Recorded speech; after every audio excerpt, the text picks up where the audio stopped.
It's really great to see you all here. If we could, that's great. I was going to say get my first slide on the screen there, and if I press that, there you go. Our series is called Is God for Real? Our topic for tonight is Does God Exist? And like I said, I have told you a little bit about my own background. I don't know all of you. Some of us have probably never met before. I don't know what your background is. I don't know what your worldview is. Perhaps we can all agree that we're all part of the human race, right? So we're all on a level playing field. We're all part of the human race. And we're all sort of grappling with the idea of why are we here? What is our purpose of being here? And these are the kinds of questions that I grappled with as a younger man and still are exploring today. Was that me? We're going to explore this topic of does God exist? That's what we want to talk about tonight. A few years ago, Time magazine, many years ago actually, this was the 1960s, Time magazine had a front cover headline that says, "Is God dead?" And it wasn't as though the purpose of the article was not as though God had been alive and suddenly died, but rather was the idea of God dead in the Western culture. And so that was the question that they're asking. And along with that question of does God exist, we also want to put the question, does it matter? You may have seen on the brochure, it says, is God for real? And does it really matter? Does it matter whether God exists or not? What difference does it make? In other words, does it make any difference to our lives whether we live in a universe where God exists or whether we live in a universe whether He doesn't exist? What difference does that make? And we want to explore that. The other thing that we want to ask the question about is not only does God exist, but if God exists, what kind of God exists?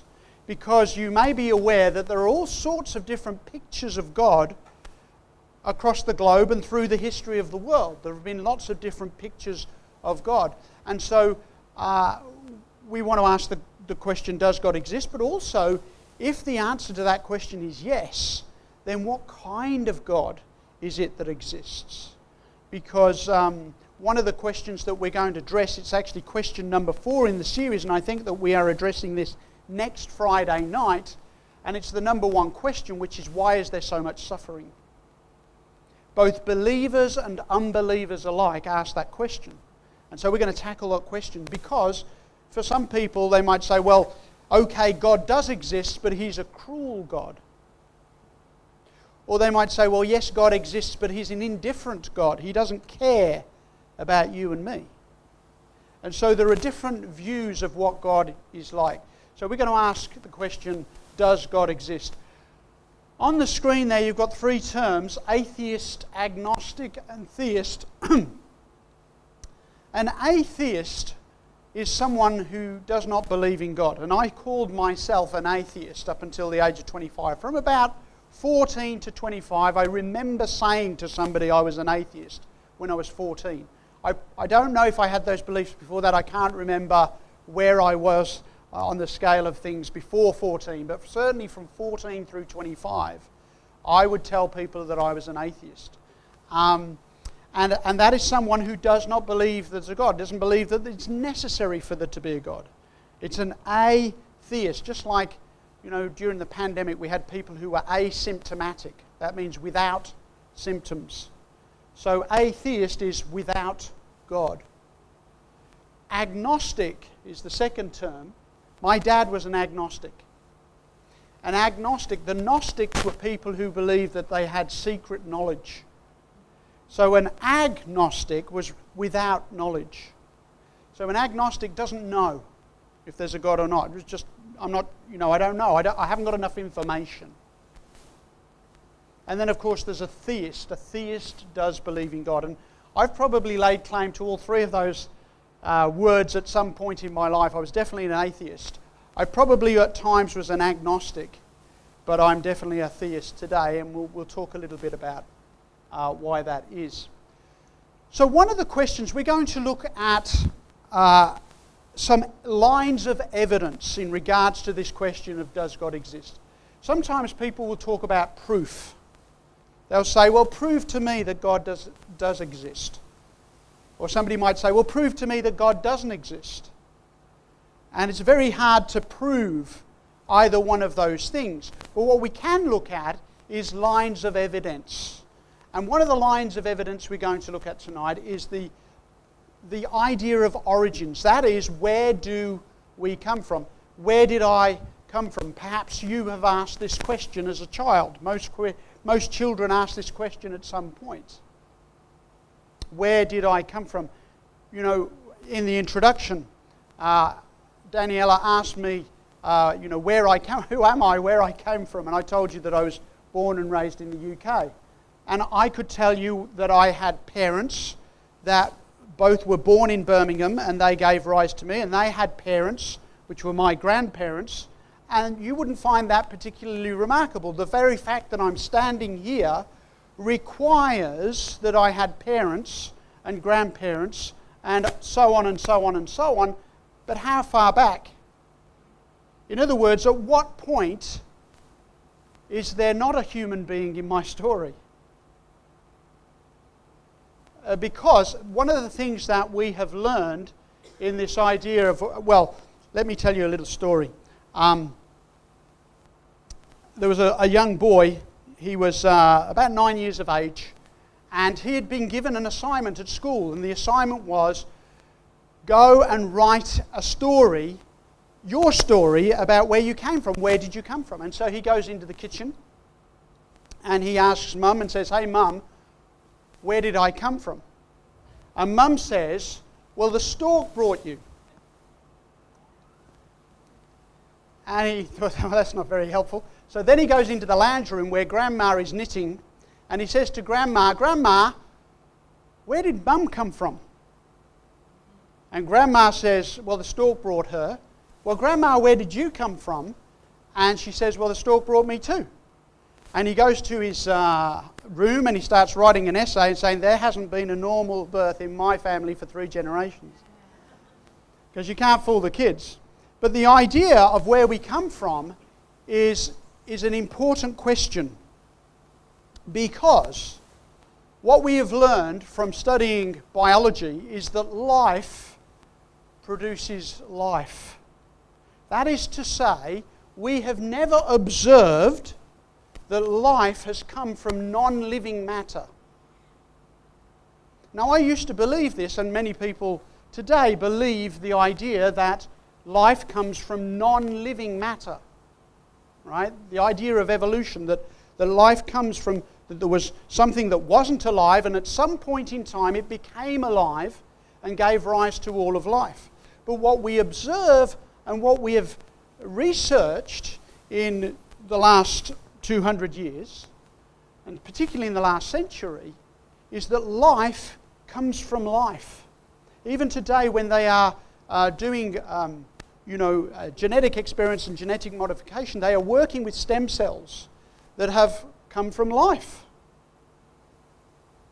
So life comes from life. Something else we've discovered is that like comes from like. This is a question that you may have seen before. Which came first, the chicken or the egg? I mean, if you are a believer in the evolutionary story, as I used to be, I used to believe in molecules to man evolution. Come tomorrow afternoon for the program we're going to explore on the subject of evolution. Did we really evolve? Tomorrow afternoon we're going to cover that subject. And it's one of my favourites because as I said, I went to state school, learned about evolution. I believed in molecules to man evolution. Come tomorrow afternoon, I'll tell you what I still believe about evolution and what I no longer believe about evolution. So come tomorrow afternoon. But the idea of evolution is that life comes from non-living matter, which we've never observed. And the other idea is that one creature gradually evolves into another kind of creature, right? Molecules to man. Somebody described it as from goo to you via the zoo. Right? That's the description of evolution. But you see, what we observe, though, is that like comes from like. That is, that cats produce cats, and dogs produce dogs, mice produce mice, and horses produce horses. And human beings produce human beings. What we don't see is one creature producing another kind of creature. There's great variety. If you've ever had cats, we used to have, we got 2 kittens from the same litter, I think, but they were very different in colour. One was grey, one was ginger. And if you've ever seen a cat give birth to kittens, are all the kittens the same? No, they're not. But are they all cats? Yeah, they are. Because there's great variety within that kind, but that kind still produces that kind. Chicks produce chicks, right? And so what we have discovered is life produces life. We do not observe living things coming from non-living matter, even though that is supposedly how life arose from the evolutionary point of view, and we'll talk about that tomorrow afternoon. And then, of course, like produces like. Well, have you ever heard of this term, the Goldilocks zone? Anybody ever heard of that term? The planet that we live on, planet Earth, is an absolutely amazing place. And the reason we can make that statement is because we've sent probes out to a number of the different worlds in our solar system. And we've seen what's there, and we've taken photographs. And when we compare that with what we have on Earth, Earth is a remarkable place. And our planet lives or dwells in our solar system in what is called the Goldilocks zone. That is to say that it is in the part of the solar system that is just right for the support of life. In other words, if we were closer to the sun, like Venus is, we'd be like a raging ball of fire. You couldn't survive on Venus if you wanted to visit. Venus is about the same size as planet Earth, but it is closer to the sun and it is much hotter there. On the other hand, if we lived on Mars, many people want to get to Mars. I think they might turn back when they get there. But Mars is much colder than planet Earth. Our planet has a rich nitrogen, oxygen atmosphere. We have an abundance of liquid water, which we believe is a requirement for life. And, you know, we have a planet that's tilted 23 degrees on its axis, which gives us our seasons. We have a 24-hour rotational period. And we're just the right distance. We're in that, you know, you've heard of maybe Goldilocks and the Three Bears, where Goldilocks goes and she tastes the porridge. One is cold, one is hot, and one is just right. And planet Earth just happens to be in that part of our solar system that is just right for supporting life. Not only life, but an abundance of life. You can go anywhere on the planet. You can go to the North Pole, the South Pole, and you can still find life there. You can go to the middle of the Sahara Desert and you'll still find life there. Not much of it, but it still can survive there. And then, of course, there's the abundance of life in the oceans as well. So the question is, why is that? Is that an accident? Does our planet just happen to be in that space? This is sometimes called the anthropic principle. That is, that the world we live on looks as though it has been designed to support life, particularly our life. And it's called the anthropic principle. And some people believe, well, this is just coincidence. And we'll look at that. But here's the idea. Think about this. If life evolved on planet Earth that is in the Goldilocks zone, what about the moon? By the way, if you look out that window, there's a beautiful full moon tonight. What about the moon? We have sent astronauts to the moon. 6 times we've been to the moon in the early 70s, late 60s, early 70s. And there's no life on the moon. There's no liquid water on the moon. There's no atmosphere on the moon.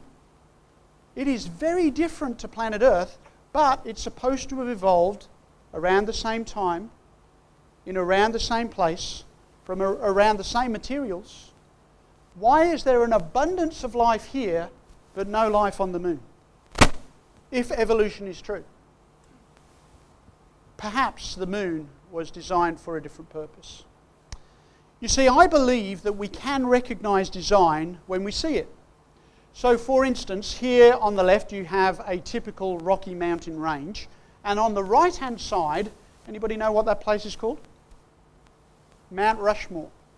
It's in South Dakota in the United States of America. I had the privilege of going there with a friend of mine who lives in Minnesota, which is a state just to the east of that, and we went on a road trip and we went to Mount Rushmore and took that photograph. And you can see, by the way, these are carvings into the rock, right?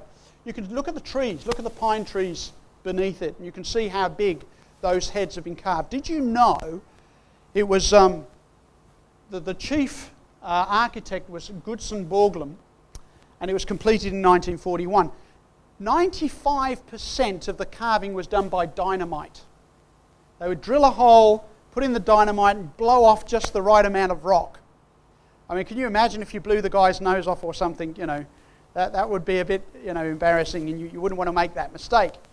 But that tells you how much intelligence was necessary to be able to design those faces. Now, my question would be, if I told you that that picture on the right was actually created over thousands of years by the wind and the rain, just carving those faces out of the rock, would you believe that? I don't think most people would believe that. Because you would say, no. There's a typical mountain range, and these faces, they are too intricate, they are too detailed to have happened by accident. So then, this begs the question, if you do not believe that those 4 human faces could have arisen by accident, why is it so hard to believe, if you believe they were designed, why is it so hard to believe the human face that can breathe and see and hear and smell and taste and speak and think? Why is that so hard to believe that that was designed when it is infinitely more intricate and detailed than those carved rock faces? You see, I think we can recognize design when we see it. And I think that we see design in the universe. Like I said before, this idea of the earth being fine-tuned for life, not only the earth but the actual universe, is called the anthropic principle. The universe seems to be designed with man in mind. Modern cosmology has identified dozens of measurable characteristics of the universe. Each of these characteristics are fine-tuned to such a degree that moving even one of them in either direction, just a fraction of a fraction of a fraction of a percentage, would make the existence of life anywhere in the universe impossible. We would live not in a life-sustaining universe, but a life-prohibitive universe. There are dozens of these cosmic forces that have been measured in the universe that are constants, and if they were not precisely fine-tuned, if they were off just 1 degree to the right or the left, no life would be possible. Here are some of them. A strong nuclear force constant, a weak nuclear force constant, a gravitational force constant, electromagnetic force constant, and we could go on and on and on. I'm not a physicist, and I suspect you're not either, but people have studied this, and the margin for error is minuscule, and it just looks like it's designed. Now, as an atheist might say, well, yeah, it looks like it's designed, but it's not actually designed. Put it like this. Imagine you're stood up against a brick wall and a firing squad comes in. Not a pleasant thought. But they put a blindfold on you, you're up against the wall, and 40 riflemen come in, and their sergeant is there, and he gives the order. He said, ready, aim, fire. And you hear the guns go off, and you flinch because you're ready to be hit. But then you realise you haven't been hit. And you wonder what happened. I mean, you've got a blindfold on, so you think, well, maybe they're all just a really bad shot. Or maybe they turned around and shot each other, or shot the other way, or shot the sergeant. Who knows? So you take off the blindfold. And as you take off the blindfold, you realise that there's a series of bullet holes all around you, but none of them were at you. What would you conclude? You would have to conclude that they missed on purpose.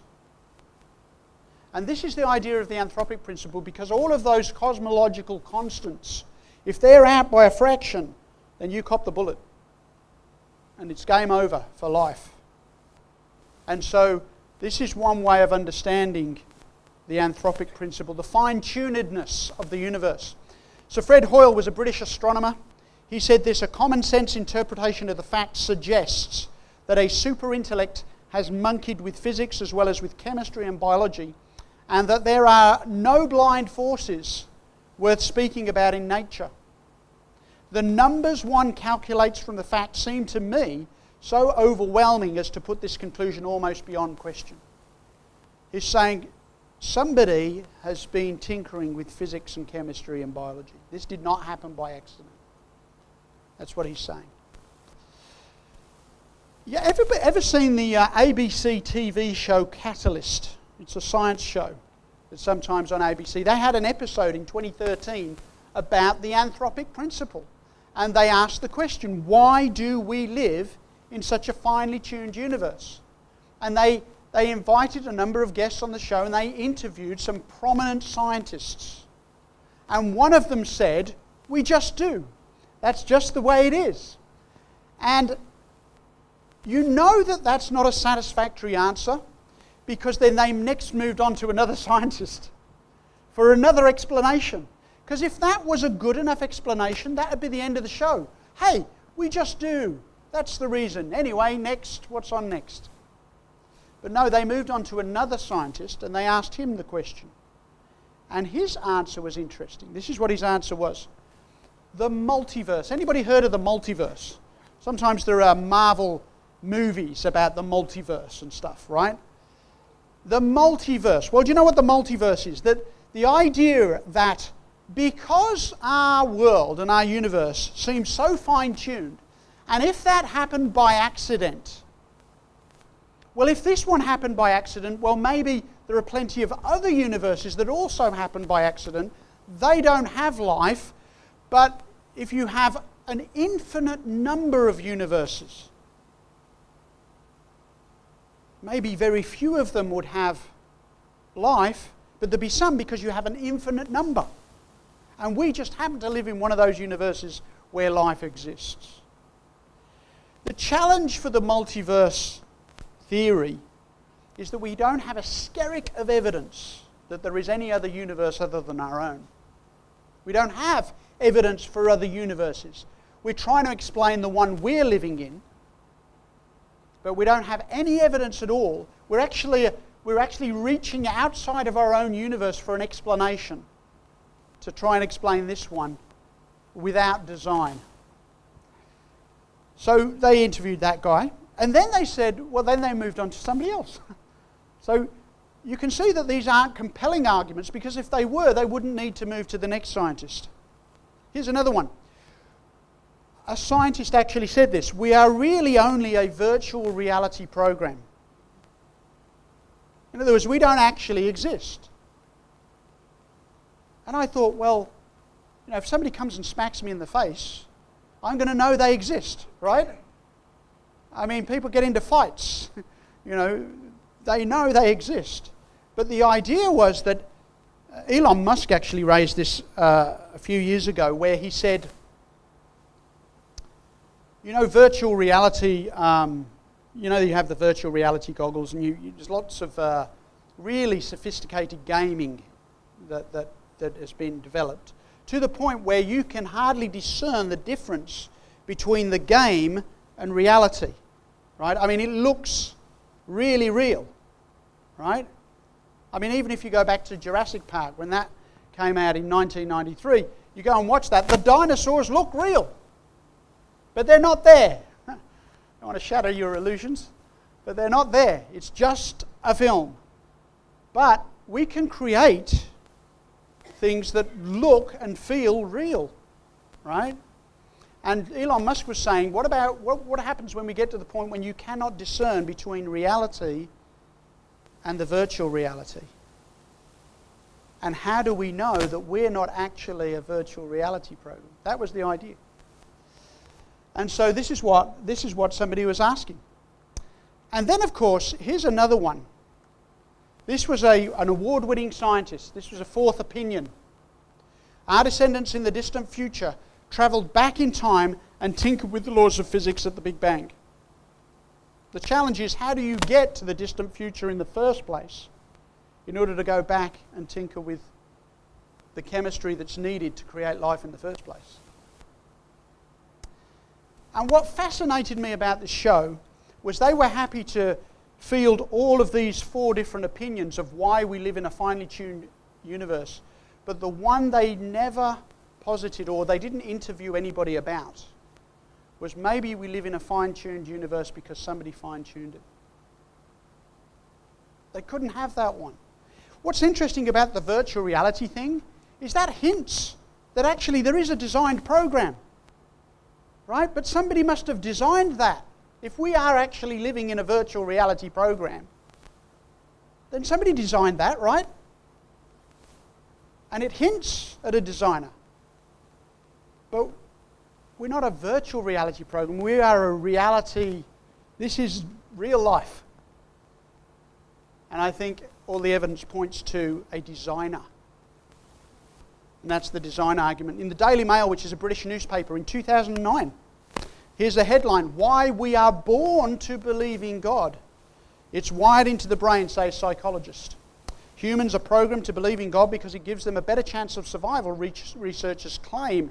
The findings of Bruce Hood, Professor of Developmental Psychology at Bristol University, suggest that magical and supernatural beliefs are hardwired into our brains from birth.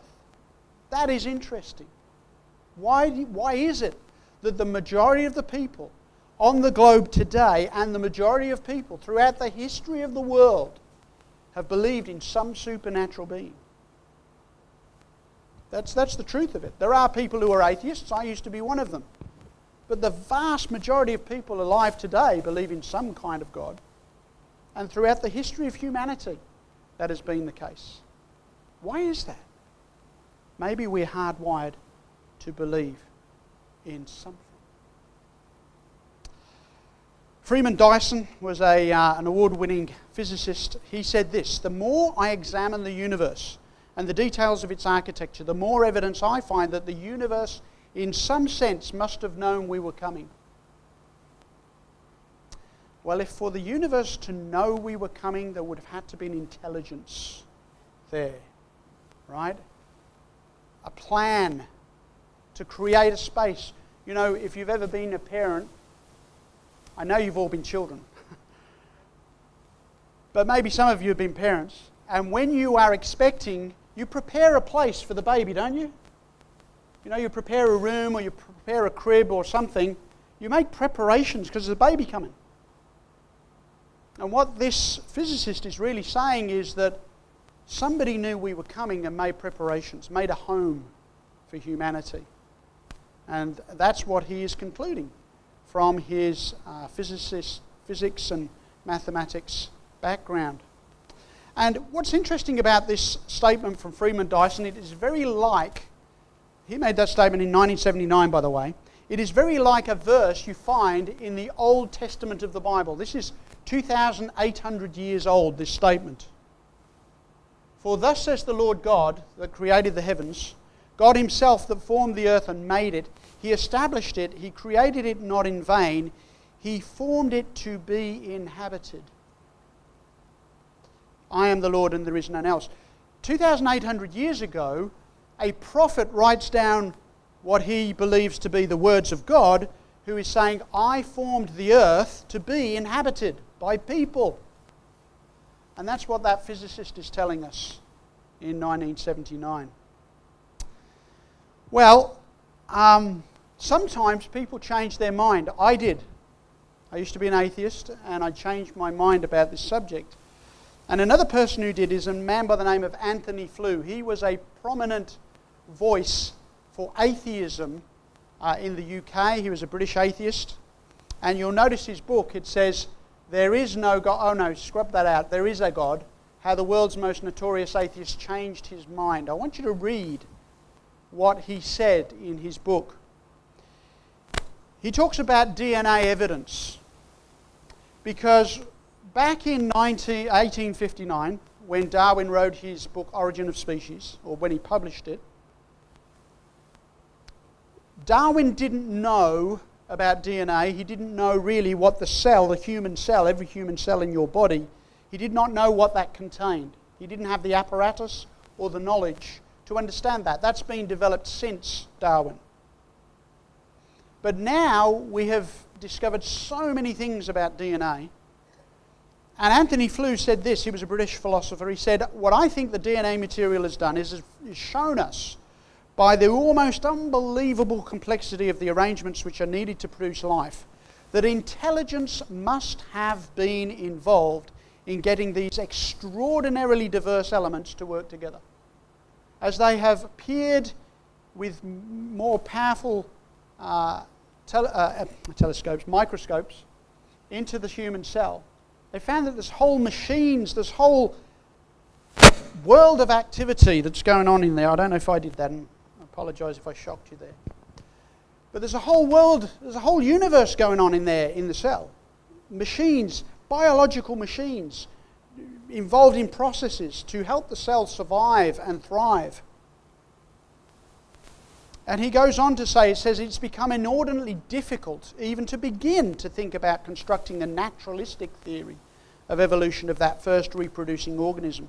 The only satisfactory explanation of such end-directed, self-replicating life as we see on Earth is an infinitely intelligent mind. And this line I love, it says, I had to go where the evidence leads. And that's going to be my appeal to you in this series. What we're going to do is we're going to look at evidence. We're going to look at lines of evidence. And all I'm asking you to do is to have an open mind and an intelligent mind and say, I'll go where the evidence leads. That's what he chose to do. Talking about DNA, back in 1995, Bill Gates said DNA is like a computer program, but far, far more advanced than any software ever created. And I guess he would know. And so, you know, I remember an interview with David Attenborough, and he was saying that DNA is the book of life. Well, that's fine, but who wrote it? See, DNA is full of information. And that's really the key here. It's full of information. Where does information come from? In our modern world, information comes from an intelligent mind. It comes from intelligence. Again, in Psalm 19, 1 and 2. About 3,000 years ago this was written, the heavens declare the glory of God, and the skies show his handiwork. Day to day pours out speech, and night to night reveals knowledge. In other words, the more we learn about the universe, however far we look with our telescopes and however small we look with the microscope, the more we learn about the natural world and the universe that we live in, the less likely it becomes that that actually came about by accident. Now, I need you to understand this, because as an atheist I probably didn't come to terms with this philosophical idea as much when I was a teenager as I do understand it now. That is to say, when it comes to our universe, it's either God or some intelligent designer, or it's nothing. As in, the universe came from nothing. And you might say that sounds ridiculous, but that is what physicists believe if they rule out the possibility of an intelligent designer. This is Arnaud Penzias. In 1978, he won the Nobel Prize for Physics.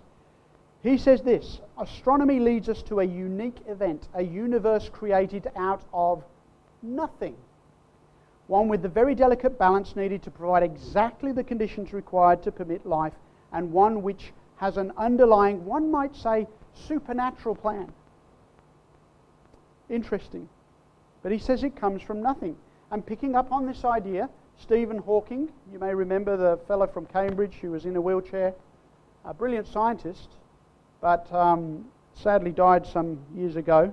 But in 2010, he produced a book, The Grand Design. In it, he says, because there is a law such as gravity, the universe can and will create itself from nothing. Spontaneous creation is the reason there is something rather than nothing, why the universe exists, why we exist. Stephen Hawking was a brilliant scientist, but he's not an English major, because he's made a contradiction in his own statement. He says, because there is a law such as gravity, the universe can create itself from nothing. In other words, because there is something, then you can get something from nothing. Well, no, there wasn't nothing.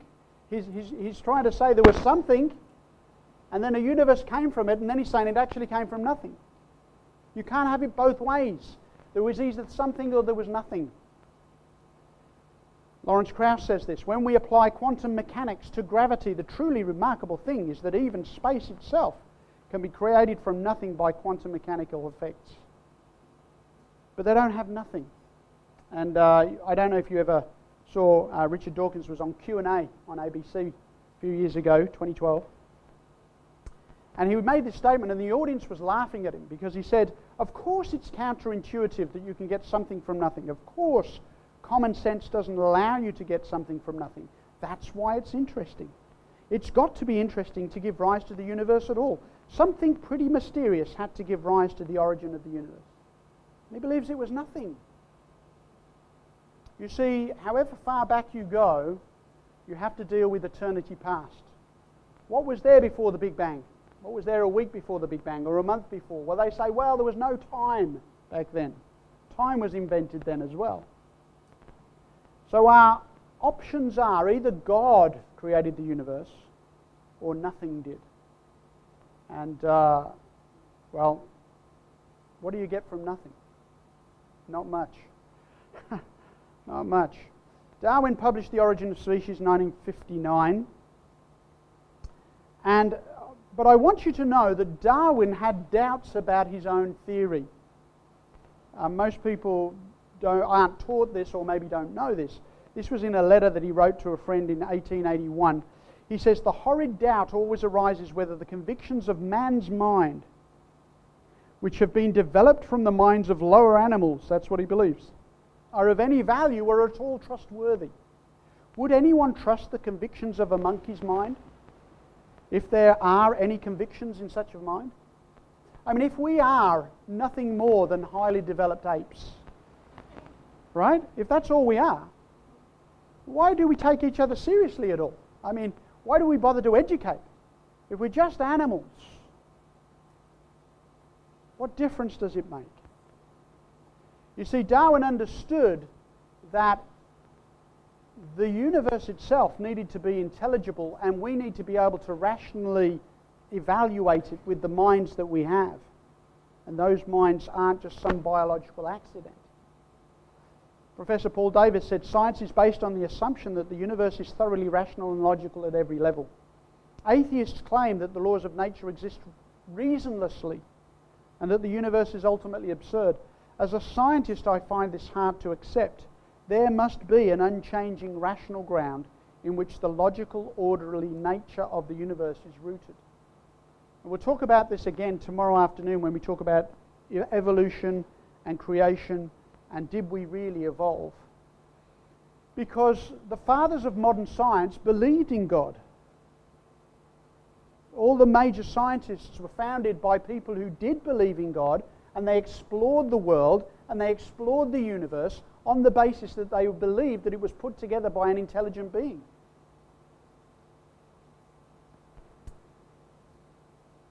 Francis Crick, who co-discovered DNA, he said, an honest man, armed with all the knowledge available to us now, could only state that in some sense the origin of life appears at the moment to be almost a miracle. Why only almost? He said that in 1981. Now maybe you've heard of the new atheists. probably the last 25 years, probably more like 30 years, these have been prominent voices for atheism. Christopher Hitchens, who's no longer with us, who's passed away. Richard Dawkins is still around. Sam Harris is an American atheist. And they've been prominent voices for atheism. And, you know, I can sympathize, because I used to be an atheist. And when you look at some of the atrocities committed by religion in the world, you can understand why people turn against religion, right? You can understand why people sometimes do that. But should we hold God accountable for the decisions that people make? Or do people get and make those free decisions? Well, anyway, the new atheists advanced the idea of atheism, and it's interestingly because the new atheists didn't really develop any new arguments that hadn't been used in the previous 50 years. They were really the same arguments. But what was different about the new atheism was, firstly, they believed that atheism was less costly to society than previous atheists. In other words, previous atheists understood that if you take God out of the society, then a whole host of other things is going to follow and fall with that. And they understood that. They believed that there was no God, but they said if you take God out of the society, that's going to change society. But the new atheists, they think it's less costly to society, even to the point where they would say, if you take God out, society will get better. Secondly, the new atheists had no tolerance for religion. Former atheists would have conversations, and they would be respectful of people who did believe in God. But the new atheists have no tolerance for religion. And thirdly, they reserved their most vehement attack on religion for the Christian faith, which I thought was interesting. They didn't so much go after the Muslim faith or the Buddhist faith or the Hindu's faith, but and I think perhaps the reason they went after the Christian faith is I think it's the most intelligent of the faiths in terms of the evidence, which we're going to look at, by the way, over this weekend and next weekend. That's the whole purpose. But I want you to notice what Albert Camus said. He was an atheist from a century ago. Existentialist Albert Camus admitted that the death of God meant the loss of purpose, joy, and everything that makes life worth living.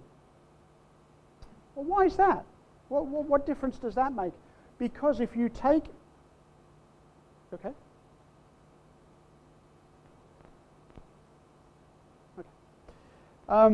Why is that? If you get rid of God, why does that change things? Well, first of all, where do you get your values from as human beings? Where does morality come from? What is right and what is wrong? We'll come to that in a moment. John Hort wrote a book called God and the New Atheism. He said the new softcore atheists assume that by dint of Darwinism we can just drop God like Santa Claus without having to witness the complete collapse of Western culture, including our sense of what is rational and moral. At least the hardcore atheists understood that if we're truly sincere in our atheism, the whole web of meanings and values that had clustered around the idea of God in Western culture has to go down the drain along with its organizing center. In other words, where do we get morality from? Time magazine had a cover that says, evil, does it exist or do bad things just happen? Well, who says they're bad? Who determines whether something's bad? I mean, if you have a car accident on the way home tonight, is that bad? And if it just happened, who says it's bad? Well, I'd say it's pretty bad, right? But how do you arrive at what's good and what's bad? What is right and what is wrong? You know, as human beings, we have emotions, we have feelings, and we seem to think that they're very important. We believe in love. We have songs that people sing songs about love all the time. we have loving relationships with our children or with our parents or with our spouse or with our friends or our brothers or sisters, or we think love's important. But you see, if you take God out of the picture and you take morality out of the picture, and if indeed we are nothing more than animals, and we just got here by some biological accident, then love has no more value than indigestion. It's just a chemical process. Your heart beats a little faster. But we think it's more than that. What is right and what is wrong? Who decides what is right and wrong? By the way, we live in a world right now where there's a state of flux, where we're not really sure what is right and wrong anymore. And is that because we've taken God out of the society? Or at least there are certain areas of our society where people are trying to push God out of the society. And then, well, what's right and wrong? Well, how do you know? Well, maybe public opinion poll. Let's hold it a public opinion poll. Find out what's right and wrong. But the problem with that is you could have held a public opinion poll 100 years ago and they would have told you something was wrong, and you hold the same public opinion poll today and they say it's right. Which one's right? Public opinion changes. What about the government? The government decides what's right and wrong. Well, the government changes. What about me? Maybe I'm the one. Individuality. I get to decide what's right and wrong. Just my mind. Well, you know, I can change my mind too. So was I right before I changed it? Or was I right after I changed it? There has to be a standard above me, above government, above popular opinion, where certain things are wrong and certain things are right. And they're right for all humans.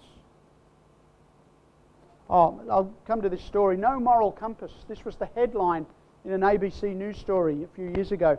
A British couple have been handed lengthy jail terms after being convicted of manslaughter for starting a house fire which killed 6 of their children. Judge Catherine Thirlwell said Mick Philpott was a disturbingly dangerous man. You have no moral compass, she told him. Well, where would you get a moral compass? Why should he have a moral compass? You know, you've got cockroaches in the kitchen, you kill a bunch of them. You're not going to get arrested for that, right? Well, you've got 6 kids, they're interrupting your life, they're a nuisance, get rid of them, burn them in the house fire. Is that okay? Clearly not. The guy's in prison. So there's a difference, right? There is morality. There is a moral compass, and we are given a conscience. Richard Dawkins, in his book River Out of Eden, he said, in the universe of blind physical forces and genetic replication, some people are going to get hurt and other people are going to get lucky, and you won't find any rhyme or reason of it, nor any justice. He has a point. People say, it doesn't seem to be a just world that we live in. Sometimes good people get hurt. Sometimes bad things happen to good people. We're going to look at that subject Friday next week. So next Friday night you want to come and listen to why so much suffering. We want to deal with that subject that he's talking about. But he goes on to say, the universe we observe has precisely the properties we should expect if there is at bottom no design, no purpose, no evil and no good. Nothing but blind, pitiless indifference. DNA neither knows nor cares. DNA just is, and we dance to its music. Let me ask you this question. If somebody you know, let's suppose you had a female friend who was, maybe it was your sister, maybe it was your daughter, maybe it was your spouse or your girlfriend, and they were brutally attacked and raped and killed. And the perpetrator is caught and brought up before the magistrate. And his defense is, I was just dancing to my DNA. Do you think he's going to get away with that? By the way, you might think that's ridiculous, but Time magazine a few years ago, they were doing a review of a book by 2 doctors, 2 American doctors, who'd written a book, and in the book, part of the book, they had said, you cannot really blame men for raping women because they're really only acting on the impulses that they had when they were apes. And Time magazine, to its credit, slammed the book. But if we believe in evolution, what's wrong with that argument? You see, there is a moral standard to which we are all to be held accountable. Richard Dawkins held a campaign in London, and on the London buses he had a poster there that says, there's probably no God, now stop worrying and enjoy your life. I thought it was interesting to put the word probably in there. He wasn't game enough to just say there is no God. But here's the question: if there were no God, would you stop worrying and enjoy your life? Would life be more enjoyable without God? David Belinsky, he wrote a book called The Devil's Delusions, Atheism and Its Scientific Pretensions. He wrote this, he said, what Hitler did not believe, and what Stalin did not believe, and what Mao did not believe, and what the SS did not believe, and what the Gestapo did not believe, was that God was watching what they were doing. You see, all those atrocities. I was in Poland in November. I went to Krakow, and just south of Krakow is the concentration camp Auschwitz. And I got to go to Auschwitz and see some of the history and some of the atrocities that took place at Auschwitz. And you see, all of those things that were done, many people were not, I think 10% of those that committed those atrocities were actually brought to account. That means 90% of those have never faced accountability for the crimes against humanity that they committed. Now, either that's just the way it is, or there will actually be accountability someday. Because there's no justice unless there is. Well, Time magazine asked the question, is anybody out there? Are we alone in the universe? This apparently seems to be a very pertinent question to us. We seem to be very interested to know, are we alone in the universe? And I think this is that heart desire to know, where did we really come from? Not just my parents and my grandparents, but where did humans come from? And are there any other beings? Is anybody out there? Well, Time magazine was asking this question in 1996. By the time you get to 2019, National Geographic thinks they've answered the question. They state there in their headline, "We are not alone." And you think, oh, okay, problem solved. They must have found some evidence. And then you look underneath and it says, scientists say there must be other life in the universe. And then it says, here's how they're searching for it. So they're searching for it. They say it must be there. And the headline is, we're not alone. Now, honestly, I don't believe we are alone, right? But here's the thing. This was a British story in 2013, BBC News. UK astronomers, it should say, to coordinate their search for alien signals. In other words, they've got their radio telescope, they're pointing it out into the sky, and they're listening for coded information. Why? Because if they find coded information, they will believe that that's come from an intelligent source. It says British scientists are to make a concerted effort to look for alien life among the stars. The scientists believe it is time UK effort was properly coordinated. Here's the quote. There are billions of planets out there. It would be remiss of us not to at least have half an ear open to any signals that might be being sent to us. I think that's a really interesting statement. What if somebody had already been communicating with us and had already been sending messages to us, but we didn't like the messages? So let's listen over here instead. In other words, if there's a God, and of course the story of the Bible is that there is a God, and that He's been sending messages to us for thousands of years, but maybe we don't like the messages. So we conclude, well, no, that alien intelligence doesn't count. Let's go looking for another one. I like his idea here. It would be remiss of us not to have at least half an ear open to any signals that might be being sent to us. George Harrison, of course, was one of the Beatles, and he died, I think, in 2003 or something like that. He said this. He said, "For every human there is a quest to find the answer to why I am here, who am I, where did I come from, and where am I going? For me, that became the most important thing in my life. Everything else is secondary." And I agree with George on that point. Why are we here? Where did we come from? How should we live? And where am I going? Is there a future? Is there any hope? I want to know the answers to those questions. And that's what he was alluding to. Richard Lewington, he was an evolutionary biologist.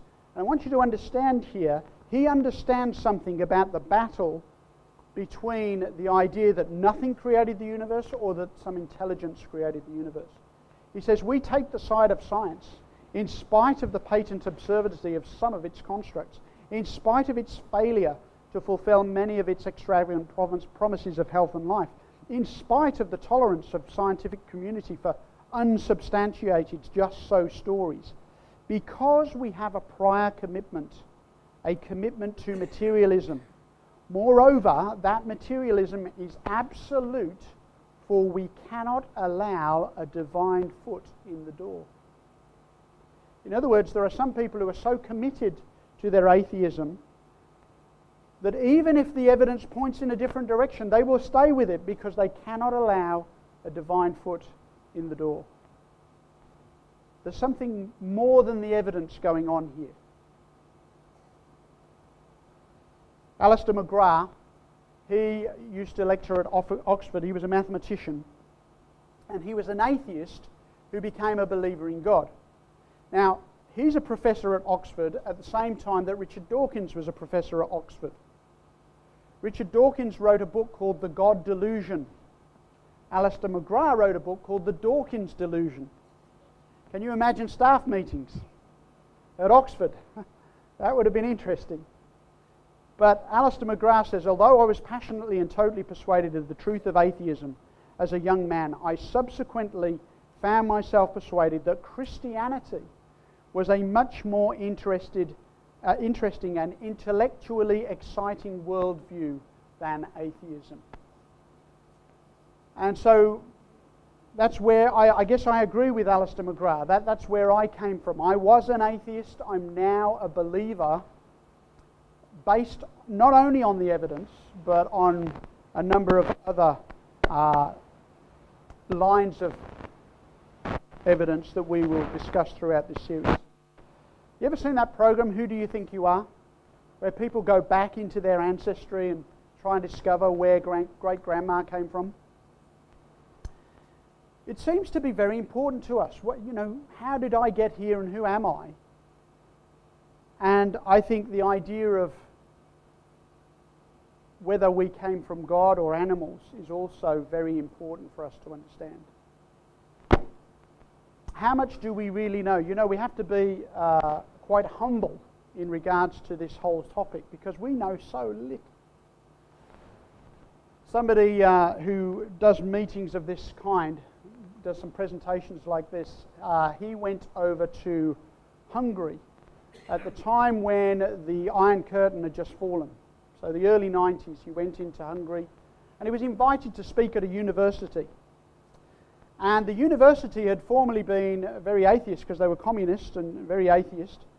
And he had been invited to present a 1-hour presentation on why he believed in the existence of God. And then one of the atheistic lecturers was going to present a 1-hour presentation on why there was no God. Okay. Well, anyway, he got there and they said, look, we're terribly sorry, but the other lecturer is unable to be here. Could you speak for 2 hours about why you believe in the existence of God? And he said, sure. So he gets into his presentation, he starts talking for about 10 minutes, and then a student stands up in the audience and says, hey, you're talking as though God exists. We don't believe that God exists. And the speaker was thinking, what am I going to say here? And he said, well, what are you studying here at the university? And I don't know what he was studying. Maybe it was physics. He says, I'm studying physics. And he said, well, of all the books that were printed on physics this year, how many have you personally read? He said, well, hardly any. Well, what about all the books that have ever been written on the subject of physics in the history of the world? How many of those have you read? Well, hardly any. Well, what about biology? How many of the books that have ever been written on the subject of biology have you personally read? Well, hardly any. What about chemistry? What about the languages of India? What about the dynasties of Egypt? What about mathematics? What about life in the ocean? What about the species of birds? And you could go on and on and on. And he said, would it be fair to say that of all the knowledge in the history of the world, that you know less than 5%? And he said, sure. Now, we all know less than 1%, right? Of all the knowledge there is. We all know less than 1%. He said, would it be fair to say that it is possible that God exists in the 95% of knowledge that you admit you have no knowledge of? Is that possible? And he said, yes, it's possible. He said, then you're not an atheist, you're an agnostic. You're a seeker. You see, we don't know everything, right? And I thought I knew more than I knew, and I was quite confident in my atheism. But then I encountered things that I couldn't explain with my atheism. And I began to do some research, and I began to explore this topic of, is God for real? And I've spent the last 30 years exploring that topic. And I have to abundantly confess that I believe that God is for real. And what we're going to explore in this series is some of the evidence for that. I was running this series of meetings in a community centre in New South Wales. And outside the community centre there was a skateboard ramp. And on the skateboard ramp somebody had graffitied on there, I want to believe. I have no idea who wrote that or why they wrote it. But I think there are a lot of people who want to believe, but they want to know, is there any evidence for the existence of God upon an intelligent person can base their faith? And so that's what we're going to explore in this series. I want to thank you for your time tonight. I do believe that our world was created by a designer, an intelligent designer, and we're going to explore more of that in the series. We have some cards, and I'd like them to be handed out now. We can hand out the cards and the pens. Everybody gets a card, everybody gets a pen. The reason why is I would like for you to respond to what we've heard tonight. I'd like to get some feedback from you. It actually helps me in putting these programs together. And so when you get the card, we'll give you a pen, and I'd like you to fill out some boxes for me. The other thing I want you to have the card for is you may have a question that we didn't cover in this presentation. If you write a question down and you hand the card in, we will try and answer some questions tomorrow morning before the presentation, okay? So we want to give you the opportunity. Now you can talk to me after the meeting and you can ask me anything you like. But if you want to write down a question that you'd like me to answer publicly, right, I will do that before the presentation tomorrow morning, okay? So this is an opportunity for you to write down a question. But you've got your response card there. You'll notice that on the left-hand side, you've got 4 little boxes, right? Now, just above those boxes, if you could write the number 1, just above the boxes and below the logo, because this is session number 1. And that'll help us to know where the card came from. So if you can put the number 1 just below the logo, just put 1 there. And then in these 4 boxes, I'm going to tell you what to put in there. We want to know, how did you find out about today's program? Right? How did you come to be here? Did you just stumble in here by accident, or, you know, how did you come to know about the program? Number 1, personal invitation. If you came by personal invitation, put a tick in box number 1, okay? It's just helpful for me and the organisers to understand how you came to the program. How did you find out about today's program? If it was through personal invitation, somebody said, hey, I'm going to this program, would you like to come? Put a tick in box number 1 if that was you, okay? Number 2, if you learned about it through a Facebook ad, could you tick that box? Tick box number 2 if you learned about it through a Facebook ad, okay?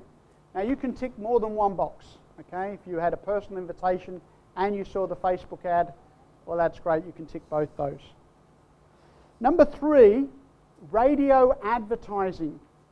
I know I have a radio show, a live radio show every Thursday morning on a radio station called Faith FM, and we did an ad for this program on Faith FM yesterday. So I know there were some radio ads. If you heard it through a radio ad, could you tick that box, box number 3? And then finally, maybe you had a brochure in the letterbox. If you had a brochure in the letterbox, tick box number 4.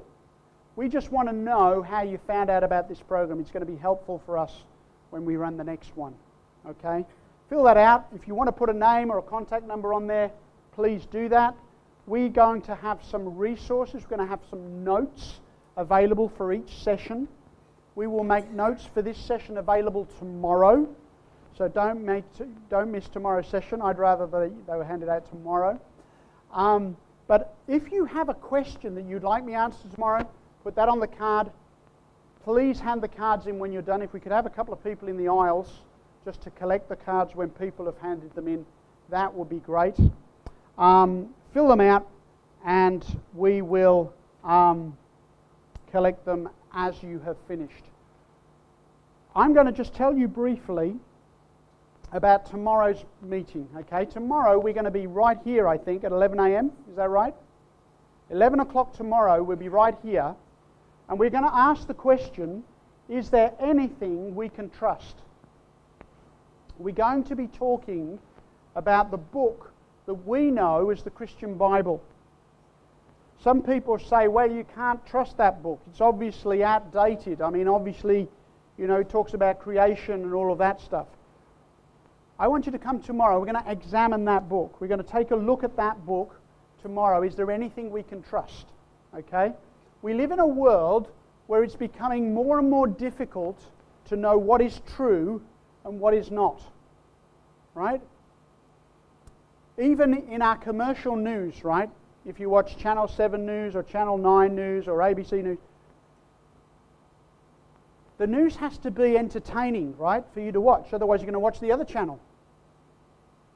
And so the news can become shrouded in layers of other things. So we want to ask the question, how do we know what's true and what isn't? How do we determine what's true? How do I know what's true when it comes to making important decisions for my life? Is there anything we can trust? Come back tomorrow, 11 a.m. Hand your cards in as the baskets come around.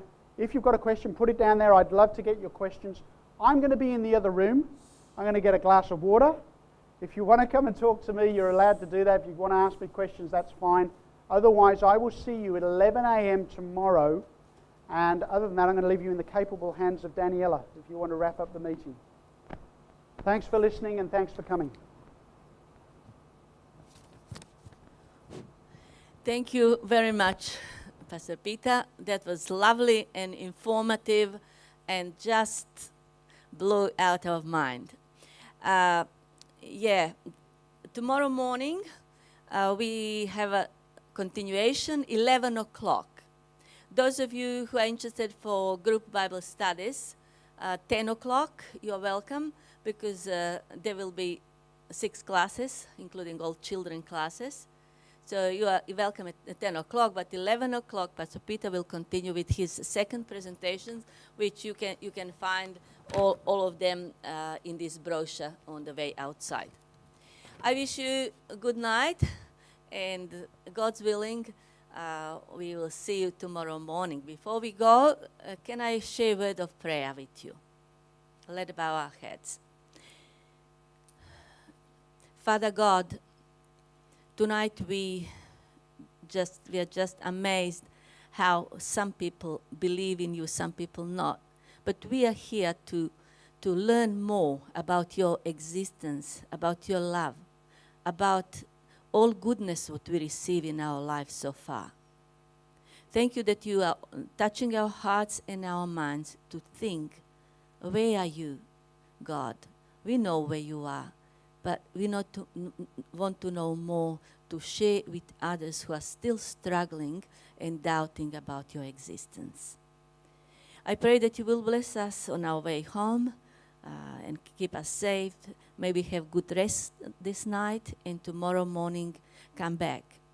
Also, Lord, we put our people, friends who wants to come and join us as well. May we all be happy that we know all about you and your love and your grace. I put all these words before you, Jesus, in prayer in your name. Amen. Good night, and see you tomorrow morning, 11, and tomorrow afternoon, 3:30 on different place in Point Cook Library. Thank you.